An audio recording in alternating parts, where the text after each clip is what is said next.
오늘 말씀 보도록 하겠습니다. 오늘 말씀은 구약성경 호세아 1장 9절에서 2장 1절까지 말씀입니다.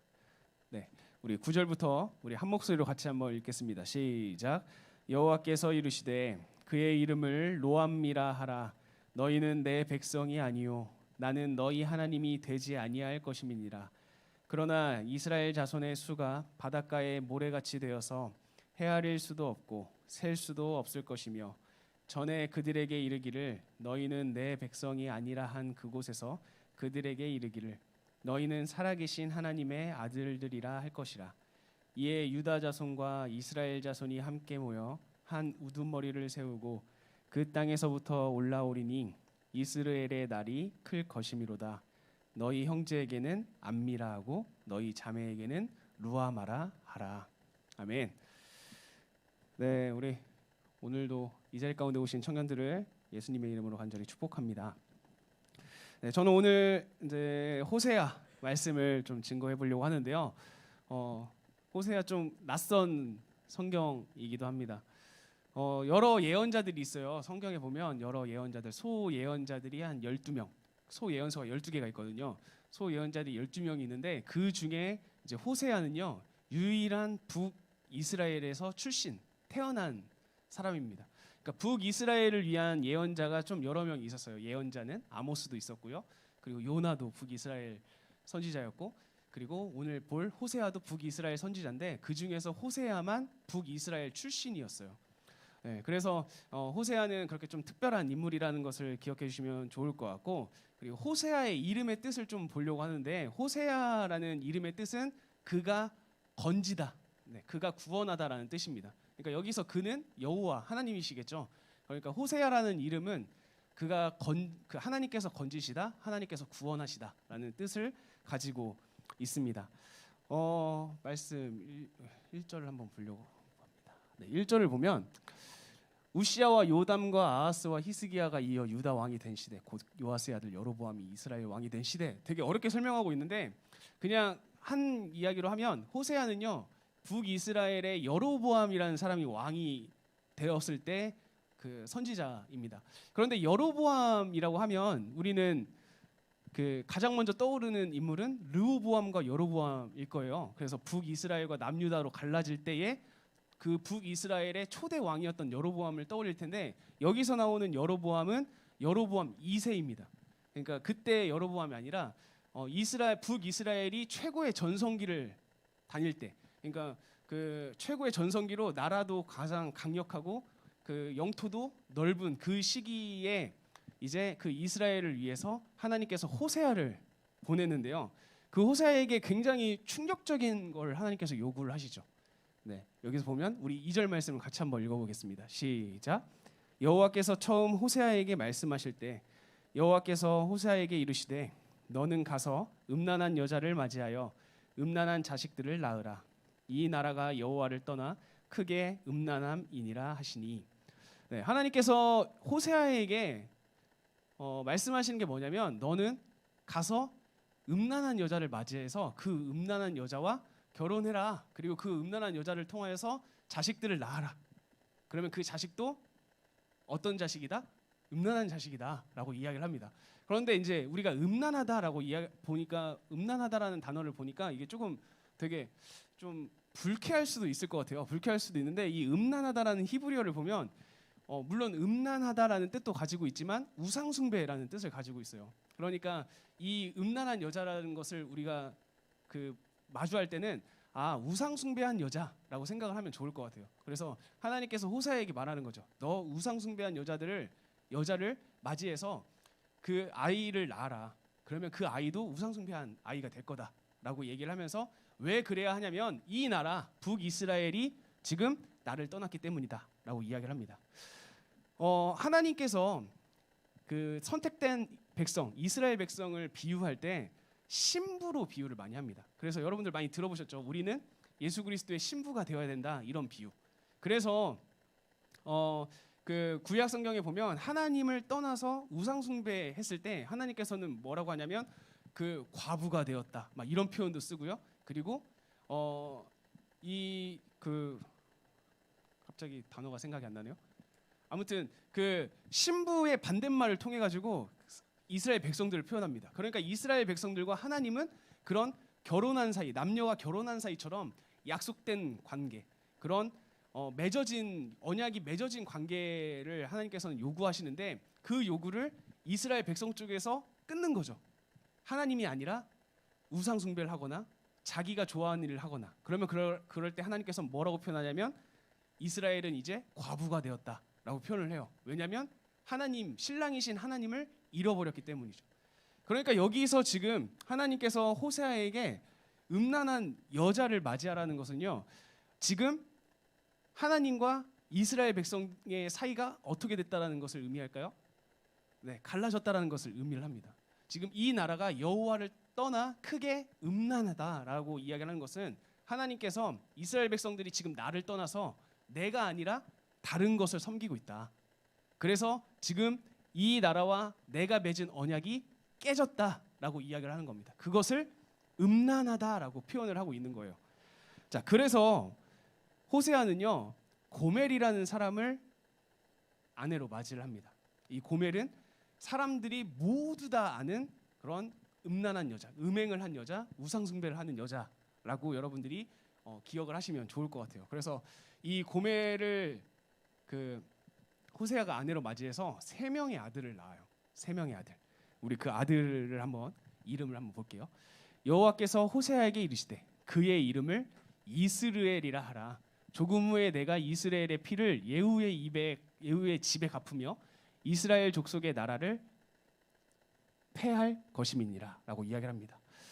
호세아가 고멜을 통해 가지고 첫째 아들을 낳는데 이름을 뭘로 지으라고 했죠? 이스르엘이라고 지으라고 했습니다. 이게 한글 성경에 이스라엘이라고 되어 있는데 이츠르엘이라고 하면 조금 더 정확할 것 같아요. 이츠르엘.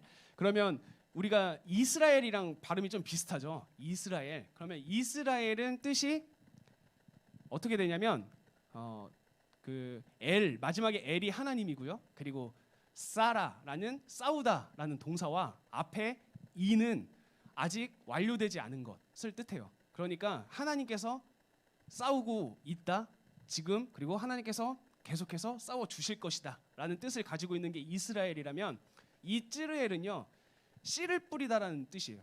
하나님께서 지금 씨를 뿌리고 있다.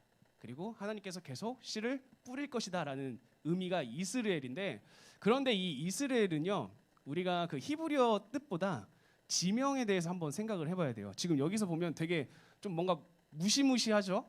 이스라엘의 피를 예후의 집에 갚으며라고 이렇게 이야기를 하는데, 우리가 이거를 좀 이해하려면 이스라엘의 역사에 대해서 좀 가야 되는데 한번 갈게요. 네, 오늘은 이걸 설명하긴 해야 됩니다. 그래서 자 가면 북이스라엘에 이스라엘 골짜기라는 곳이 있습니다. 보통 거기서 전쟁이 일어나요. 여러분 보통 전쟁을 할 때는 상대를 상대하기 쉬운 곳으로 유인을 하죠. 그래서 거기에서 싸움을 많이 하잖아요. 그래서 이스라엘이 주로 상대들을 이렇게 유인하고 상대들과 전쟁을 치르는 곳이 어디냐면 이스라엘 골짜기입니다. 그런데 그 이스라엘이라는 곳이 있는데 거기가 되게 비옥한 땅인데도 불구하고 이 북이스라엘 사람들은 그곳을 하나님의 은혜와 하나님의 풍요로움으로 사용하는 것이 아니라 싸우는 곳, 그리고 사람을 죽이는 곳으로 사용을 해왔어요. 그래서 북이스라엘의 가장 악한 왕 하면 여러분들을 아합을 떠올리셔야 되는데, 아합이라는 왕, 그리고 이세벨이라는 왕비가 있었는데 그 아합과 이세벨을 죽인 사람이 누구냐면 여기에 나오는 예후입니다. 예후. 그러니까 아합을 이어서 예후가 이스라엘의 왕이 되는데, 이 예후가 자기가 왕이 되기 위해서 아합을 비롯한 그때 당시에 세력 층들을 다 이스라엘 골짜기로 가지고 데리고 와서 거기서 다 죽인 거예요. 그러니까 하나님께서는 지금 뭐라고 얘기하는 거냐면, 예후 네가 힘을 얻기 위해서, 세력을 가지기 위해서 이스라엘 골짜기에서 엄청난 피를 흘렸던 것처럼 내가 그 피를 잊지 않고 기억하고 있을 거야. 그래서 너의 집에 다시 이 피를 갚을 거다라고 이야기를 하는 겁니다. 그러니까 지금 예후가 통치하고 있는 북이스라엘 역시도 하나님께서 어떻게 하겠다라는 거예요? 내가 패하겠다라고 말하고 있는 겁니다. 지금 하나님의 성품이 어떤지 여러분들이 계속 그 성품을 기억하시면서 보면 좋을 것 같아요. 네. 그래서 6절로 한번 가볼게요. 6절로 가니까 이번에 고멜이 둘째 딸을 낳아요. 첫째 아들 이스라엘을 낳고요. 둘째 딸을 낳으니까 딸의 이름을 뭐라고 지었죠? 루하마라고 지었습니다. 여기서 루하마는 하나님께서 긍휼히 여기다라는 뜻이에요. 그런데 로라는 단어가 부정어예요. 그러면 루하마는 어떤 뜻이 되겠죠? 긍휼히 여기지 않을 거야라는 뜻이 됩니다. 그래서 둘째 딸 이름을 루하마라고 짓고요. 그리고 셋째 아들을 다시 낳았는데 그 셋째 아들의 이름을 뭐라고 짓죠? 로암미라고 짓습니다. 암미는 내 백성이다라는 뜻이에요. 그러면 로암미는 내 백성이 아니다라는 뜻이 됩니다. 그래서 하나님께서 지금 호세아에게 고멜이라는 사람을 아내로 맞이해서 세 명의 자녀의 이름을 지어라. 한 명은 이스라엘, 한 명은 루하마, 한 명은 로암미라고 지으라고 얘기를 하는 거죠. 자, 여러분 우리가 호세아의 입장에서 한번 생각을 해볼게요. 자, 여러분들 나중에 자녀의 이름을 짓는데 아무리 하나님의 명령이라고 해도 내 자녀의 이름을 루하마, 하나님으로부터 긍휼함을 얻지 못할 내 백성이 아니다, 내 아들이 아니다 라는 뜻 로암미 이렇게 지을 수 있는 사람이 어디 있을까요? 그리고 이스라엘의 뜻은 하나님께서 씨를 뿌린다. 굉장히 좋은 뜻 같지만 하나님께서 여기에서 이스라엘이라고 이름을 지으라고 한 이유는 뭐죠? 내가 어떻게 할 거야? 이스라엘을 쳐 부셔버릴 거야 라는 그런 하나님의 엄청난 분노가 느껴지는 거거든요. 지금 호세아에게 하나님께서는 그걸 명령하고 있는데 호세아는 지금 그거를 그대로 순종을 하고 있습니다. 자, 호세아서는요, 하나님께서 이 호세아 선지자를 통하여서 이스라엘을 향한 그리고 동시에 우리를 향한 하나님의 사랑을 기록한 성경이에요. 지금 제가 하나님의 뭘 기록했다고 했죠? 하나님의 사랑을 기록한 성경입니다. 자, 그러면 여러분 지금까지 우리가 본 내용 하나님의 사랑 발견됐나요? 하나님의 사랑이 느껴지세요? 지금 호세아 너는 가서 음란한 여자를 아내로 삼아라. 그리고 음란한 자식을 낳아. 왜 그러냐면 이 이스라엘 백성들이 음란하기 때문이야. 그리고 이름을 이스라엘 로암미로 지어 라고 이야기를 해요. 그런데 여기에는 다 부정적인 의미가 달려 있어요. 여기에 하나님의 사랑이 느껴지십니까? 여러분 우리는 사랑이라고 하면요 굉장히 이 뭔가 좋은 걸 떠올리죠. 굉장히 좀 로맨틱하고 그런 것들을 떠올리는데 사랑하기 때문에 나오는 부정적인 요소들이 있어요. 뭐죠? 혹시 생각나는 거 있나요? 사랑하기 때문에 나오는 부정적인 요소. 질투. 네, 그렇죠. 질투도 사랑하니까 나오는 거죠. 내가 사랑하지 않으면 질투 나오지 않습니다. 그러면 분노. 지금 여기서 하나님께서 보여주시는 분노 어떻습니까? 이 분노라는 감정도 사랑하기 때문에 나오지 않을까요? 그런데 여러분 우리가 생각하는 분노와 하나님의 분노가 조금은 달라요. 그래서 오늘은 그 분노에 좀 집중을 해보려고 해요. 우리는 어떠할 때 분노가 나오죠? 자, 예를 들어서 저랑 이제 정균이가 이렇게 있는데 제가 정균이에게 목사로서 뭔가 계속 요구를 합니다. 정균아 네가 이렇게 살았으면 좋겠어. 너가 이런 생활을 했으면 좋겠어. 근데 정균이가 하나도 그걸 못해요. 그러면 처음에는 괜찮아 그럴 수 있어. 그래도 한 번 더 다시 해보자. 또 못해요. 한 번 더 합니다. 또 못해요. 그러면 어떤 마음이 생기죠? 조금씩 분노가 생겨요. 화가 나죠. 왜 못할까? 근데 제가 정균이를 포기합니다. 정균아 너 안 되겠다. 이제 아예 말도 안 해요. 야 정균 넌 알아서 해. 그러면 정균이에 대한 분노가 어떻게 되죠? 저에게 있었던 정균이의 분노가 없어져요. 그러니까요 인간의 사랑은요 인간이 말하는 분노는 사랑하기 때문에 생기는 건데 그 사랑하기 때문에 생기는 분노는 포기하는 순간 사랑을 포기하는 순간 분노가 사라집니다. 그런데 하나님의 분노는 조금 달라요. 사랑하기 때문에 분노가 생기는 것과는 똑같아요. 지금 이 1장 초반부를 보면 하나님의 엄청난 분노가 느껴지시죠, 여러분? 내가 지금까지 그렇게 함께하고 여러 가지 기적들을 보여주고 여러 가지들을 다 보여줬는데도 불구하고 지금 이스라엘 사람들이 어떻게 계속 날 배신해. 그러니까 하나님께서 어떻게 하시는 거예요? 분노를 표출하는 거예요. 내 사랑을 이렇게밖에 못하나? 라고 하면서.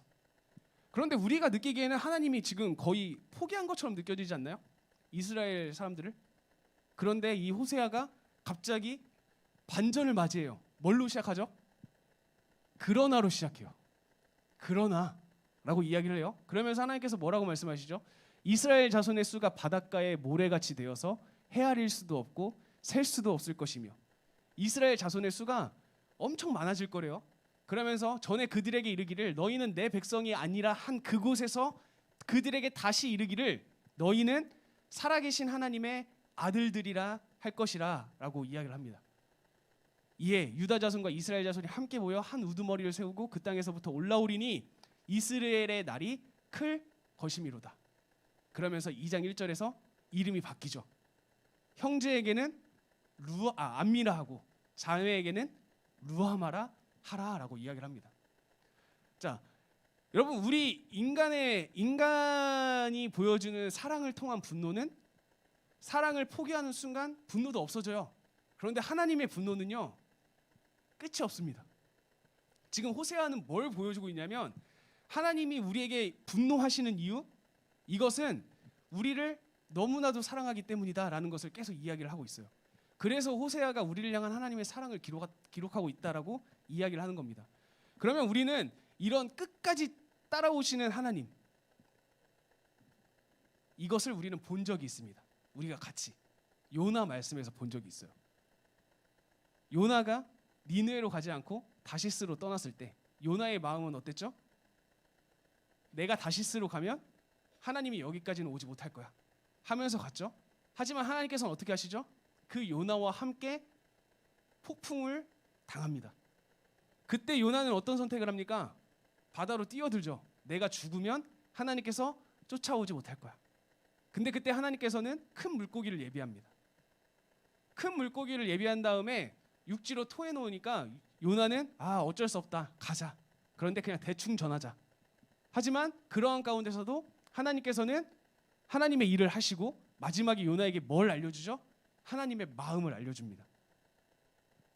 여러분 하나님은요 하나님의 백성이 하나님을 떠났을 때 하나님은 그 백성을 사랑하기 때문에 하나님의 분노가 나와요. 하지만 그 분노는 인간이 가지고 있는 분노와는 달라서 끝까지 따라오는 분노입니다.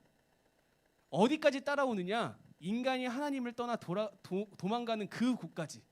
설령 그곳이 죽음이라 할지라도 하나님께서는 그 죽음까지도 쫓아가서 나를 떠나서 힘들어할 수밖에 없는 그 사람을 향해서 따라와서 건져준다는 거죠. 그래서 지금 여기를 보면 너희는 내 백성이 아니야. 너희는 나에게 나의 긍휼함을 입을 수 없어 라고 하나님께서는 말씀하시지만 하나님께서는 지금 뭘 계획하고 있는 거예요? 그런데 여기서 내 이야기는 끝나지 않아 라고 하면서 너희는 살아계신 하나님의 아들들이라 하는 칭호를 받게 될 거야 라고 이야기를 합니다. 그리고 이것은요 지금 이 자리 가운데 있는 저와 여러분에게도 동일하게 주어진 하나님의 은혜죠. 여러분 우리는 예수 그리스도가 없다면 우리는 하나님으로부터 그런 칭호를 받게 될 거예요. 로루아마, 로암미. 너희는 나의 긍휼하심을 받을 수 없어. 너희는 내 백성, 내 아들 딸들이 아니야. 왜 그렇죠? 우리는 죄인이기 때문이에요. 우리는 죄가 있기 때문에 하나님께서 긍휼을 줄 수가 없는 존재고 아들이라 할 수 없는 존재고 딸이라 할 수 없는 존재인 거예요. 그런데 영접하는 자, 곧 그 이름을 믿는 자들에게는 하나님의 어떤 권세죠? 하나님의 자녀가 되는 권세를 주셨다라고 이야기를 하고 있죠. 하나님께서는 그런 실패 가운데 있는, 죄 가운데 있는, 그런 긍휼함이 없는 가운데 있는 우리에게 끝까지 찾아오셔서 뭘 하시는 분? 하나님의 그 어마어마한 사랑, 우리 입장에서 보면 너무 끈질긴 사랑, 어디까지 따라올 수 있을까? 이렇게 생각할 수밖에 없는 그런 사랑을 가지고 우리의 삶의 깊은 곳, 우리의 문제가 자리 잡고 있는 곳까지 찾아오신다라는 거예요. 그러면 우리는요, 하나님의 이런 성품을 좀 기억할 필요가 있어요. 인간은, 그리고 인간은 우리에게 죄가 들어오면요, 그 죄가 계속해서 더 숨기길 원해요. 더 하나님으로부터 멀리 떠나길 원하는, 그게 죄의 특성이거든요. 우리에게 죄가 들어오면 우리는 하나님으로부터 숨으려고 하고, 사람들로부터 고립되려고 하고, 더 감추려고 하고, 더 나만 알고 있으려고 하다가 내 죄가 더 깊어질 수밖에 없는 거예요. 그런데 우리는 그렇게 하나님을 피하려고 해도 하나님은 그렇게 숨으려고 하는 우리 가운데 찾아오시는 거죠. 모든 걸 알고 모든 걸 느끼시는 분이. 그래서 아담과 하와가 선악과를 먹고 난 다음에 숨어 있을 때 하나님께서 찾아오시죠. 아담과 하와에게. 그래서 뭐라고 말씀하시죠? 너 왜 숨었니? 라고 물어보시죠. 하나님이 왜 물어보실까요? 모르셔서? 왜 물어보실까요? 모르셔서일까요? 대답을 해야 나올 수 있거든요. 네. 내가 왜 숨었는지를 내 입술로 고백을 해야 내가 그 숨은 그 자리에서 나올 수 있기 때문에 하나님께서는 물어보시는 거예요. 그게 죄의 속성입니다. 우리는 내가 죄를 지었을 때 더 나만 알고 있어야지, 더 나만 숨겨야지, 그러면서 더 고립이 돼요. 하지만 그 죄의 특성에서 벗어나오기 위해서 우리가 해야 될 건 뭐냐면 하나님께 내 죄를 이야기하는 것. 그것으로부터 우리는 하나님 앞에 다시 나갈 수 있게 되는 겁니다. 그러면서 동시에 우리가 예수 그리스도를 믿는 것. 그렇게 된다면 하나님께서는 우리에게 로암미가 아니라 암미라고 해주시는 거예요. 너 지금은 내 백성이 아닐 수밖에 없어. 왜냐하면 아직 예수님을 믿지 않았거든. 근데 내가 지금 너와 함께하고 있어. 그러니까 예수님을 믿을래? 예수를 믿을래? 그러면 그 순간 암미, 내 백성이 될 수 있어. 내 자녀가 될 수 있어. 라고 이야기를 하고 있는 겁니다. 사랑하는 여러분, 호세아서를 보면 특히 막 1장, 2장, 3장을 보면 너무 좀 답답하기도 하고 왜 하나님께서 이렇게밖에 표현을 못 하셨을까라는 생각이 들 수도 있는데, 이 호세아서에 담겨 있는 우리를 향한 하나님의 끝없는 사랑을 우리가 좀 공감했으면 좋겠어요. 우리가 하나님을 떠나서 하나님 없으면 더 편하겠지라고 하면서 도망갔던 그 삶 가운데도 하나님께서 직접 찾아와서 함께 하신 그 하나님의 역사. 우리가 하나님을 떠나서 숨었는데 그 숨은 곳에 하나님이 어느샌가 와 있어. 그래서 그 숨어서 힘들어하고 있는 우리와 함께 힘들어하고 있는 하나님. 호세아서는 그런 공감하시는 하나님에 대해서 이야기를 하고 있습니다. 우리의 어려운 자리 가운데 늘 함께하고 있는 하나님. 여러분들의 지금의 삶이 어렵고 힘듭니까? 그럼 그 가운데서도 지금 함께하고 있는 하나님을 여러분들이 바라봤으면 좋겠어요. 혹시라도 지금 여러분들의 삶이 이미 그러한 어려움으로부터 벗어나서 하나님을 찬양하는 기쁨 가운데 살고 있습니까? 그러면 그렇게 기쁨 가운데로 나오게 하신 하나님의 사랑을 더 열심히, 더 큰 목소리로, 더 큰 삶으로 여러분들이 찬양했으면 좋겠어요. 우리는 율법적으로 보면 우리는 로암미일 수밖에 없지만 하나님의 은혜로 우리는 암미가 되었습니다. 우리는 율법적으로 보면 하나님의 백성이 될 자격이 없는 사람들이지만 하나님께서는 우리를 그런 율법적으로 바라보신 것이 아니라 그저 예수 그리스도를 믿었냐? 믿지 않았냐? 이걸로만 보시고 너는 내 자녀야. 너는 내 아들과 딸이야. 라고 말해주십니다. 그렇기 때문에 저와 여러분들의 삶이 소망이 있는 거예요. 우리가 율법적으로 하나님의 의로우심을 받는다고 한다면 여기 서 있는 저도 이 자리 가운데 있는 여러분들도 누가 하나님의 그 의롭다 하심의 시험을 통과할 수 있겠습니까? 우리는 그 누구도 하나님의 긍휼하심을 받지 못할 거고요. 우리는 그 누구도 하나님의 자녀라고 일컬음을 받지 못할 겁니다. 하지만 하나님께서 우리에게 주신 것은 뭐냐면 믿음. 믿기만 하면 너희는 내 긍휼함을 얻을 수 있고 믿기만 하면 너희는 내 자녀가 될 수 있어 라는 것이 이 호세아서에 담긴 하나님의 사랑이라는 것을 기억하면서 늘 하나님을 향한 사랑을 고백하며 그 하나님께서 우리에게 보여주시는 그 사랑을 늘 기억하며 그것에 대해 감사하며 살아가는 우리 모든 청년들이 되길 예수님의 이름으로 간절히 축복합니다.